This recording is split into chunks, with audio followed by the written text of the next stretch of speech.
Hello and welcome to this episode of Perseus Conversations. Today we have Clint Sabom with us. He's going to be talking about lots and lots of varied topics in connection with Franz Bardon's work, but also with some other things as well. So let's bring Clint in. Hello, Clint. Welcome. Hey, good to be here. Thanks for having me. So how have you been? What have you been up to?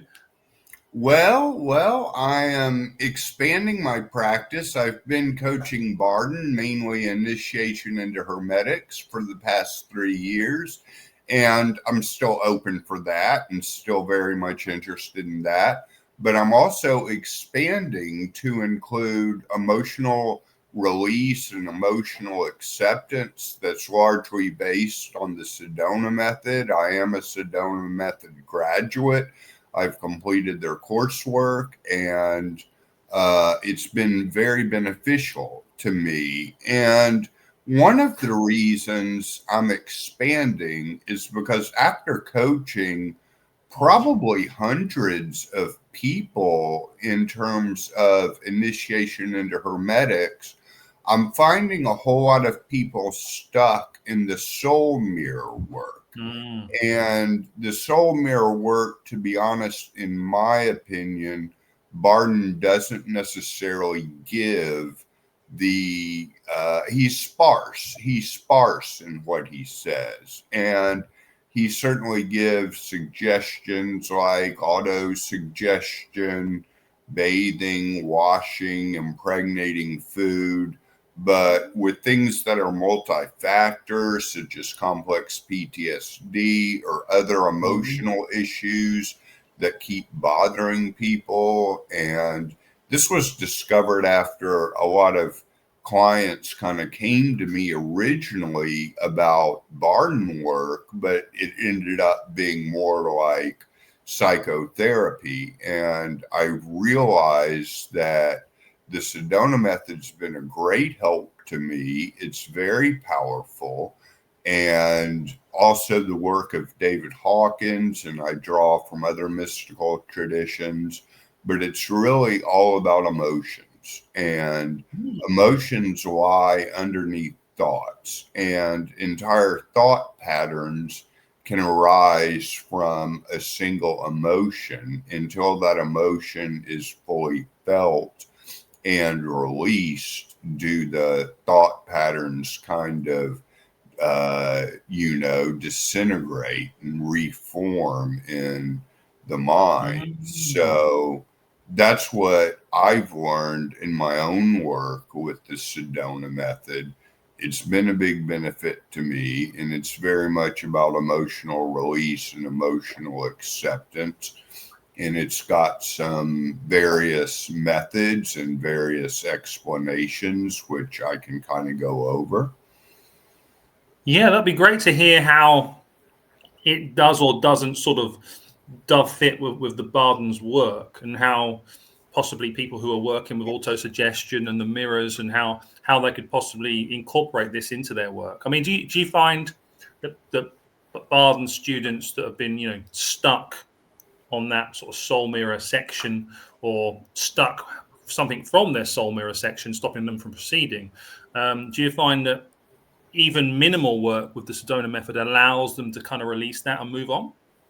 Yes, absolutely. And, again, the soul mirror is something that, in my experience, is ongoing. It kind of never really ends. It's a lifetime of work. And the Sedona Method can definitely help with that. And I found that it does help. I think that a lot of ways, the two main ways we kind of don't fully release emotions, and by release, I kind of mean, in my experience, it's fully felt. So it can be streaming through the body and get some movement on it rather than just being stuck. And it's very powerful to use. And the most common ways we kind of don't release feelings is through suppression and expression. And obviously, the suppression goes in with the soul mirror work, uncovering things when you're kind of making a list. And a lot of times we don't know what we're suppressing, but it comes out in our mind. And people that have, great forms of anxiety, depression, ADD, complex PTSD, and I don't necessarily mean this as a clinical diagnosis. I think they're general commons that problems that can result with anything. And actually, believe it or not, expression can be a way we avoid feeling feelings. You can get so into and expression is healthy. I don't want to knock it. Expressing it to a safe person, someone you trust, is very healthy. And but it can become sort of an addiction where we're expressing our emotions all the time, or expressing our thoughts, our monkey mind, which, by the way, monkey mind can get in the way of vacancy of mind. And we're not completely aware of we're not completely fully feeling the feeling. We're just kind of talking about it, but it's the same things we talk about over and over.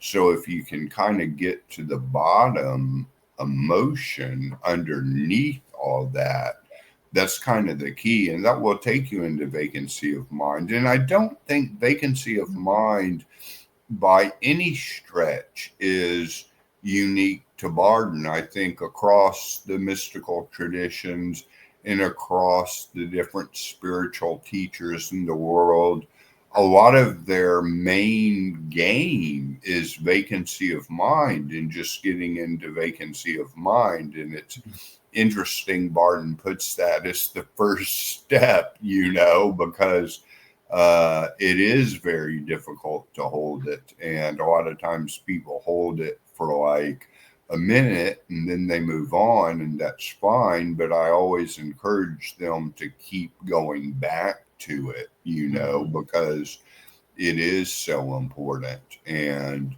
the Sedona Method can help you release those feelings and those thought patterns, and your mind quiets. The mind is noisy because you're not fully feeling the feelings underneath that are driving the kind of racing thoughts that occur, or the kind of recurring thoughts that occur. So when with this, interesting, like a sort of a different approach even to reaching that state. So when you discovered the Sedona Method, I believe you'd already pretty much completed Bardon's, right? That's correct. Yeah, I had pretty much completed Bardon, but I found that there was still soul mirror work left to be done on myself. And the Sedona Method is what helped me the most, and then all those lists of what's in the dark mirror suddenly decreases to just a few things from like, heck, I talk to clients that have 150 things in the dark mirror, and it's like, okay, let's start getting to the core of this, So yeah, I had completed Bardon, but I was still, the soul mirror stuff was an ongoing work. And I've certainly talked to higher practitioners of Bardon that have the same thing. The soul mirror is consistent work. It doesn't necessarily end at step 2. You can do some on step 2 and move on, but keep working on that soul mirror stuff. And I think the Sedona Method addresses that. So when you obviously, because I like you, I agree. There's things in Bardon's where it's a step, but it's not really a step. It's something that you're introduced to that you would continue for the rest of your life in some degree. And absolutely, the mirrors are dynamic, aren't they? They're constantly in this state of flux and moving. So what was it about the approach that the Sedona method takes to our emotions that you found you couldn't, or you found maybe more efficient than working directly with the elements or working with auto-suggestion? Was it the way the change manifested? Did it feel like more efficient use of your time? Absolutely. It felt like it was much more efficient. And the two ways I've basically found are kind of the pathway of surrender. And Eckhart Tolle talks about this in The Power of Now, but it's kind of surrendering to everything. And it starts with acceptance and acceptance of all that is, even if there's just many things in your life, just accepting it all for what it is. It doesn't mean you can't take action or there's not action to do. You're taking action every day, but fully accepting everything in your life and the world as it is can lead to this kind of surrender. And when I say surrender, it's largely an internal process. Sure, it will manifest in usually good things happening indirectly in the outer world, but it's largely an internal process. So accepting a feeling and releasing it can seem kind of paradoxical, but acceptance leads the emotion to flow, and you want to get things flowing. And the other way I found most helpful to me was exaggeration and exaggerating the emotion.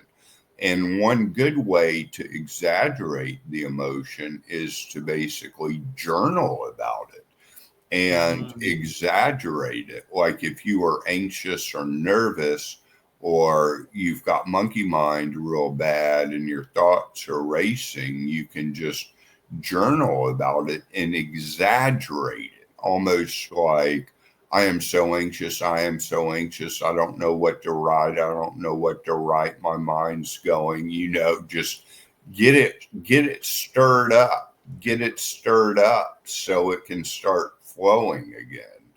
And that's So this is, I mean, what would without kind of like going through the whole process, I mean, what would this sort of work look like for someone who's not familiar with the process of the Sedona method? I mean, does it require, sort of hours of work? Do you need to sort of go on like a year course for it, or can someone learn this quite quickly?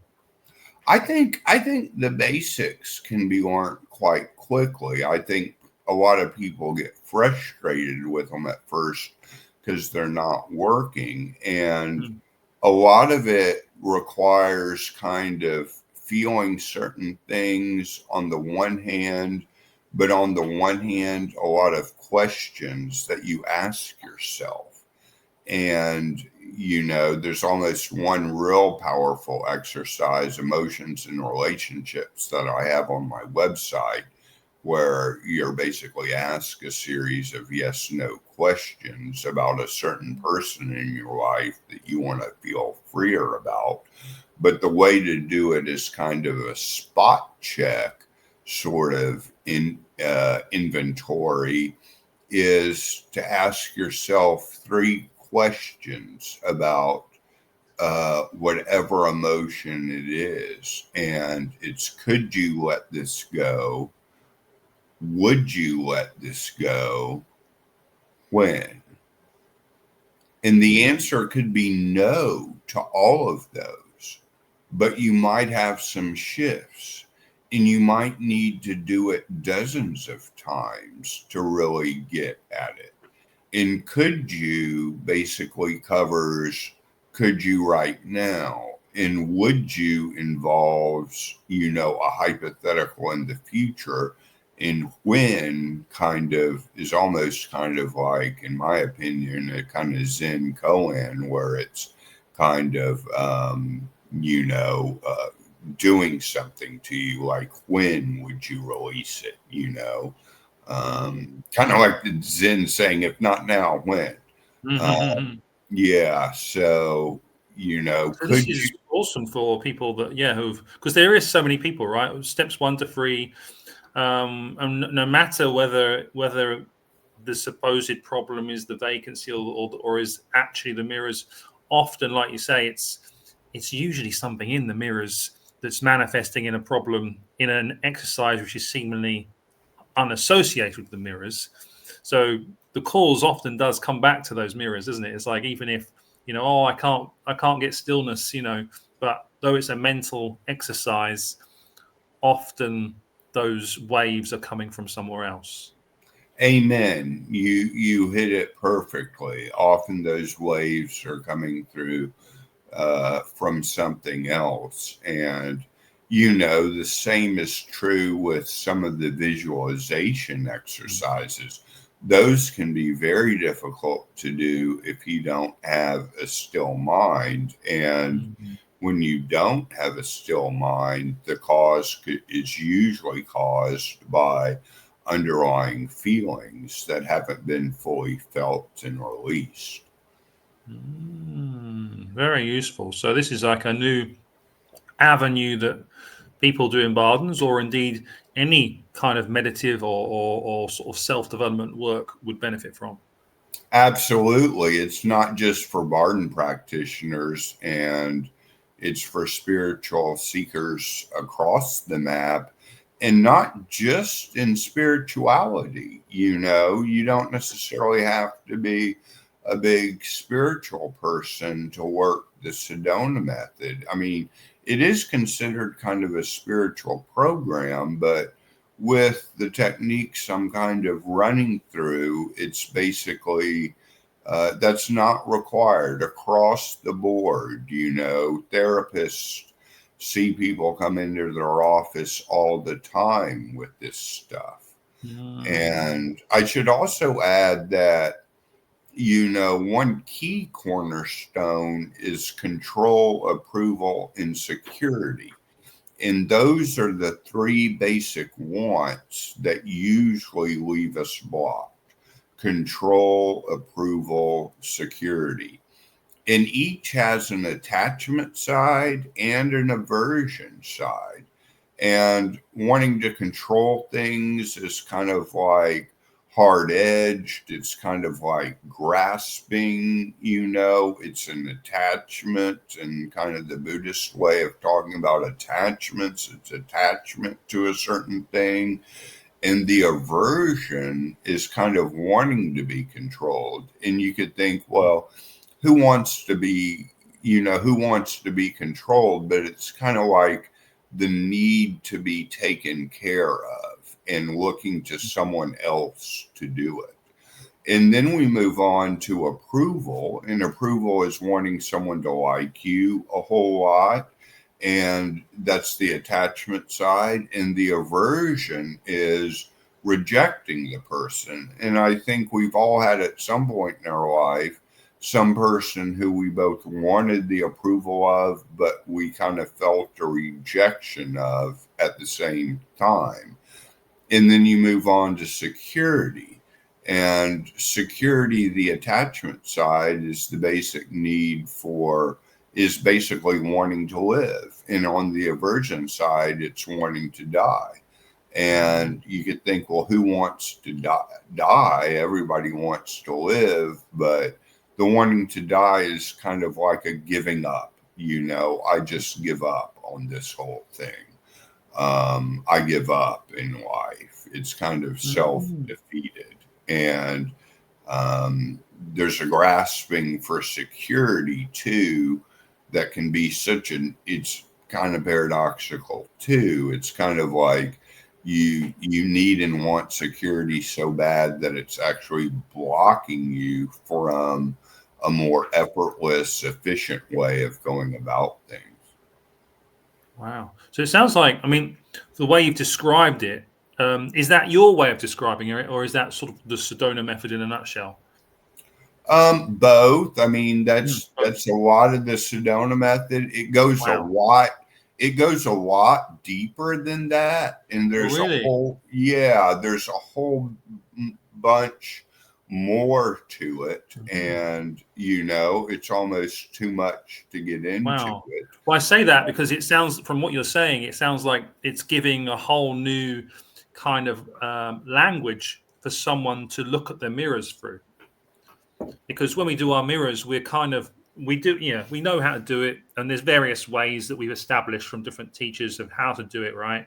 But we're still pretty much going, oh, this emotion, that emotion, and feelings. But it sounds like the Sedona method has maybe a more structured language to be able to describe not just the emotion, but the associations of this and what that may cause, as you say, in the attachment and detachment side and these kind of things.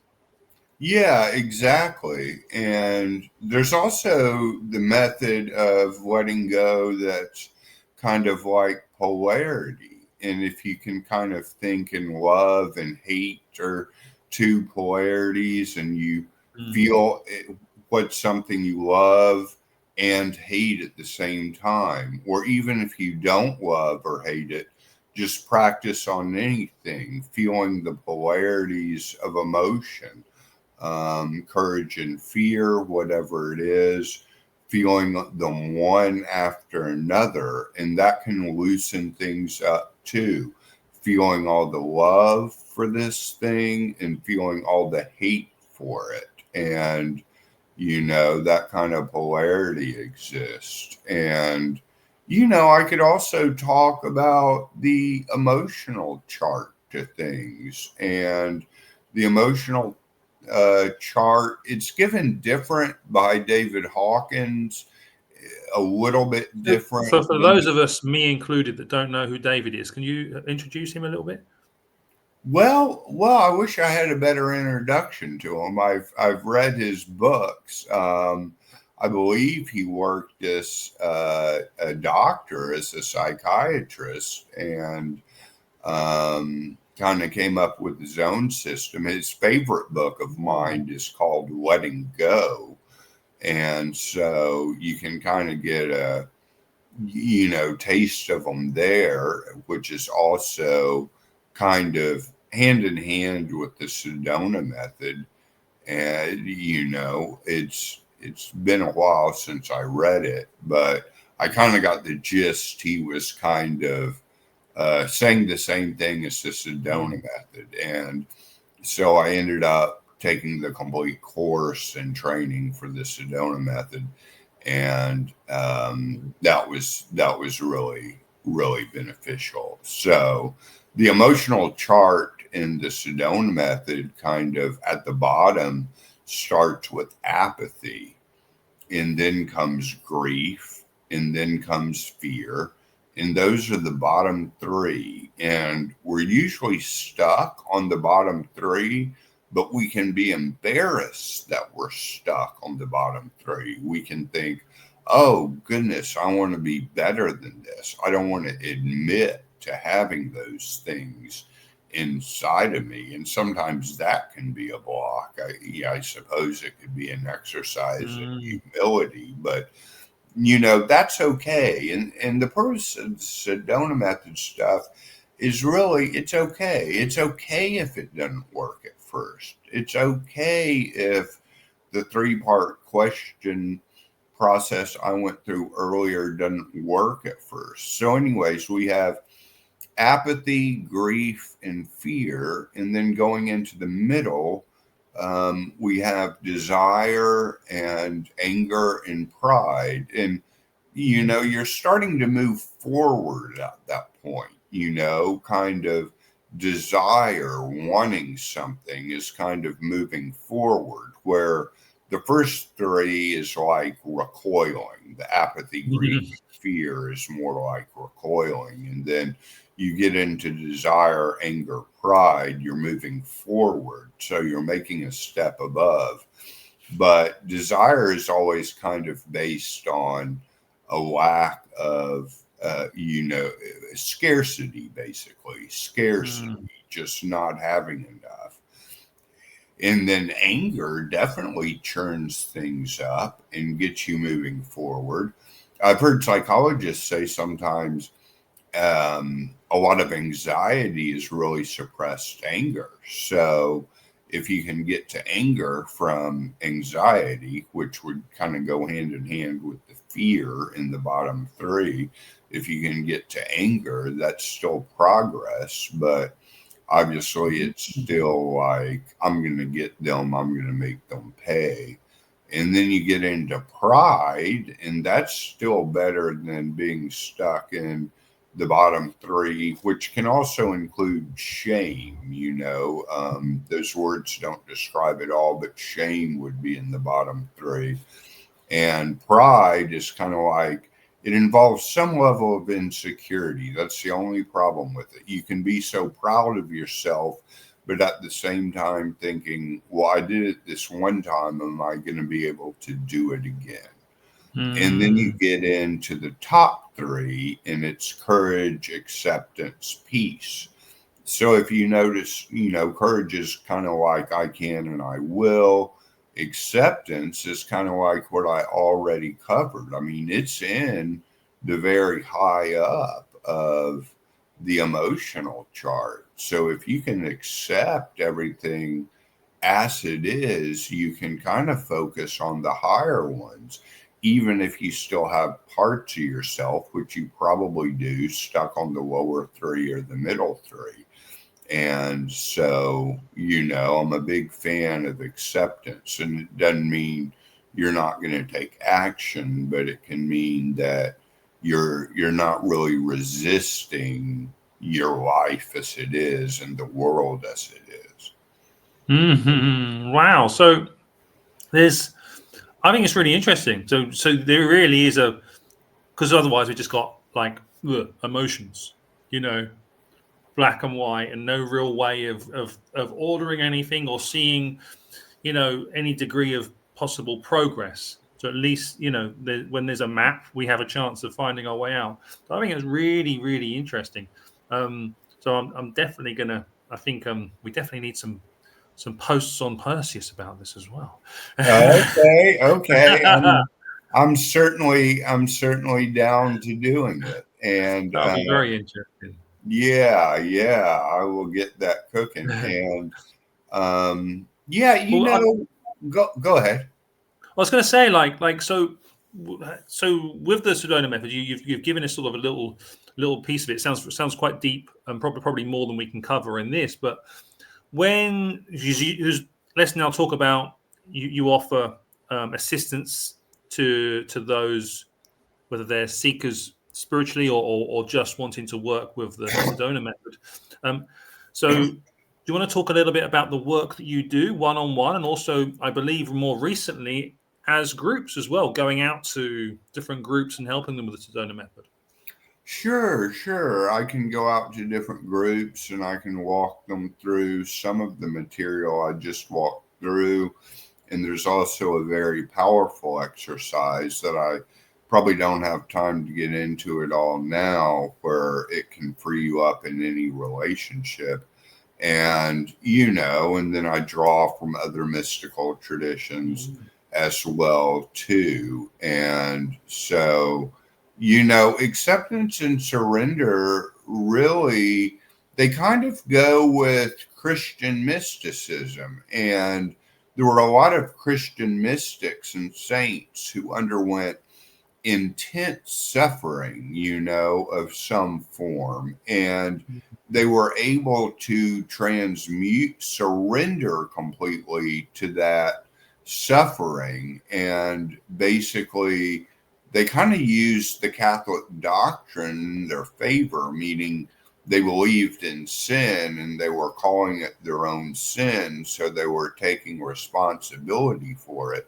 But you don't have to be a Christian or believe in sin or any of that to simply surrender. And to circle back a little, one quick note about the emotional chart: most people have stuff on all levels. It's not necessarily linear. You know, most of us have stuff on all levels and new stuff that can come up for sure. You know, it never ends. Yeah, that's it. There's always. It's not like, oh, I've dealt with that now. It's just leave space for something else to pop up. Right. Different phases of life move Yeah, differently, that's it. And each depending on situation the sort of gives us individual. I think as soon as you as we ever think, right, that's it, it's done. It's sort of the kiss of death, because you know something else is coming. Yeah. It's never good to get too secure. Well, so like, would you?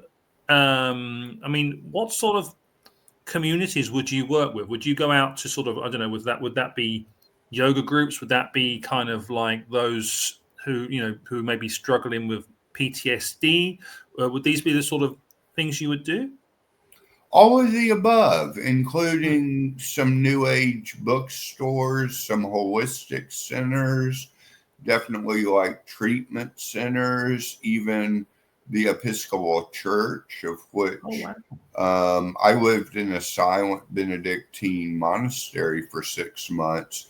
That was actually an Episcopalian monastery. It was modeled off of the Catholic tradition, but it was Episcopalian. So they can be very open minded in the Episcopal Church, and so that's another spot. Wow. Yeah, and to circle back to my coaching that I would do over Zoom or in groups, you know, one of the most popular things I do, and I certainly didn't see it going this way, and I think we did a previous interview. I was about to say energy, Freudian slip, a previous interview where I talked about this, but transmissions somewhere during my work, I don't, it's kind of strange because I don't really understand how I got this ability, but I got this ability to kind of,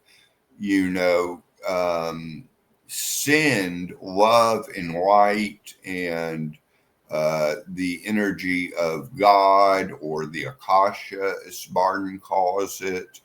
And I've gotten this ability to do that both individually and in groups as well. And so that's another thing I offer that kind of gets a lot of people curious about and That's asking interesting. Yeah. about. So when you do that, would that be? Is that something that, let's say someone just coming in off the street, they're like, yeah, spiritual stuff. Would that person necessarily have an effect? Is it sort of like the door needs to be open for something to come in? Who knows? Who knows? I've met people at different phases in their spiritual journey. And while most are able to feel it, there's some sessions I do where someone may not feel quite as much. So yeah, usually the more sensitive and advanced you are, generally you can feel it better, but that's not necessarily always the case. It's still, I'm kind of trying to figure out what I'm doing. That's why they call it magic, I guess, because it's magic. I don't know how it works. How did that happen the first time? The first time it happened was because somebody asked me if I could do a transmission on them in a one-on-one Zoom session. And I was thinking, transmissions. The only framework I had was like a Buddhist guru transmitting the Dharma to the person that would kind of inherit that stuff with the eyes. And so I got on that session with this gentleman that wanted a transmission. And I said, well, what if you don't feel anything? And if he said, well, if I don't feel anything, I would question the person sending it. And I was thinking, you know, like I'm in Pressure's trouble. on. Yeah, here we go. And I tried it, and he said that was a very powerful transmission. And I was like, wow, okay, There you go. I can The do beginning. this. Yeah. And it just went from there. And it just went from there. Right. Oh, very cool. That's awesome. That's awesome. Wow. So lots of things happening then. So people have the opportunity to work with you, like you say, via the Zoom, on Bardons, on Sedona Method with transmissions, as well as the wider sort of live group things, which I just suppose may or may not be on your website in the future. What's that? Like about live things going out to people. Sure. That may very much go Awesome. on my website. That is definitely something to include. You know, As we were talking about that before. yeah. And while I've got you on, do you want to tell us a little bit about your book as well? Sure. My book is, I think it was like February or March. It was released. It was released this year by Star Wars Publishing, and it's called Panic Magic. You can get it on Amazon, and it involves the story of a tormented magician who is traumatized, but he has the power to levitate, and he increasingly performs at bigger and bigger venues until he eventually attracts kind of nefarious enemies, terrorists, or other dark magicians, kind of that have his number, because the levitation he does isn't like the levitation a stage show illusionist might do. He has the audience check them for strings and wires to prove it is real levitation. So it's an exciting book. Sometimes clients will ask, well, what can I expect to learn from this book? And I usually just say, enjoy it. Enjoy it. It's a ride. It's an adventure. Inspiration. Just enjoy the story like you would any urban fantasy or work of magical realism. Cool. Yeah. Well, I think I wanted to mention that because I'm not sure how many people know. Obviously, people know you very well as for your Franz Bardon podcast and your videos. So I think more and more people need to sort of discover that book. Is there any more in the pipeline, Clint? Any more fictional books? Definitely. I think with Panic Magic, I've kind of found my general genre to write in. So I enjoy writing fiction. I can make it up. And it kind of comes to me. So very cool. Yeah. So more fiction books in the work. There's a work I'm finishing up now. Yeah. Oh, you're already working on one. Oh yeah, absolutely. Yeah. Writing's good for me. I can't help it. Sometimes it's hard because there's other responsibilities to attend to. I can't just write all day. I'm not I'm not like, I haven't published 10 New York Times bestsellers, so I'm not getting rich, but I love writing, and I certainly want to keep it up. And well, we will look forward to that. Well, I will say then, because I think we've covered what we aim to cover. Is there anything else you'd like to say while you're here, Clint? Anything else you'd like to share that people might not be aware of, or you need to inform people about? Well, sure. You can just find me on my YouTube channel under Clint Sabom. You can find me at clintsabom.com, my website, or you can find me you can just email me at thegraveyardcowboy@gmail.com.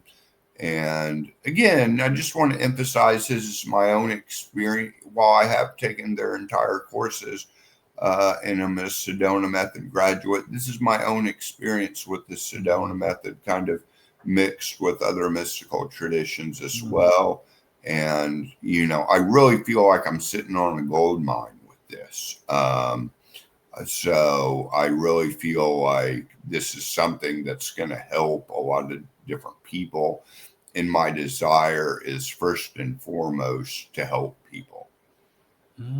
Well, I mean, the desire to help people is wonderful, and I think the fact that you not only have the Sedona method, but I think it's interesting as well, like you say, having the Bardon experience and also having all the other spiritual traditions experience that you have with the Sedona on top. You can bring a lot more to it as well. So really valuable. I think really valuable whether you're doing Bardon or not.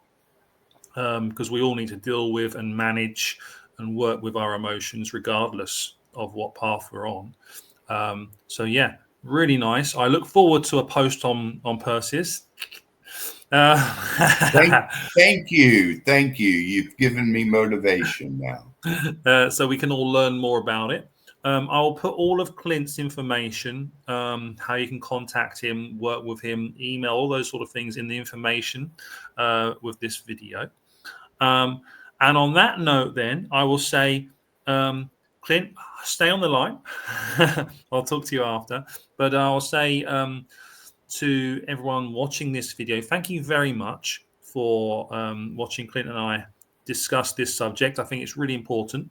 And do put your comments below this video with any questions you might have for us, for me or for Clint regarding this.